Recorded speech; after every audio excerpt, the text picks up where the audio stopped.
طيب بلبن المره دي نفخ صدره على الاخر وقال ان هو عمل منتج، عمل اعجاز في تاريخ بلبن كله. فيلا بينا بقى نشوف ايه اللي هيجي لك لما هتطلب التشيز بومب من بلبن. ويلا بينا بقى لحظه الحقيقه. ايه ده؟ استنوا، ايه ده؟ في ايه اللي حصل؟ لا اله الا الله.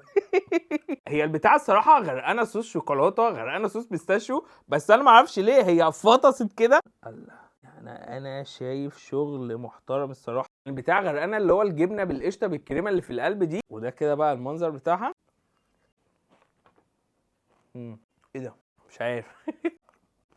بصوا يا جدعان، هي كلمه حق، هي طعمها يعني كاوفر اول لذيذ، اللي هو شوكولاته كتير وصوص البيستاشيو كتير فطعمهم حلو. لكن المشكله بقى بالنسبه لي في حته اللي هي الجبنه المحطوطه. عارفين طعم الجبنه بتاعت السان سباستيان؟ هي تقريبا نفس الطعم، بس هنا بقى يعني حاسس ان هي مالحه زياده عن اللزوم، دسمه هو بسبب موضوع الكريمه وبسبب موضوع القشطه، بس الملوحيه بتاعتها طاغيه على طعم الشوكولاته وطعم البيستاشيو اللي هم اصلا عاجبني.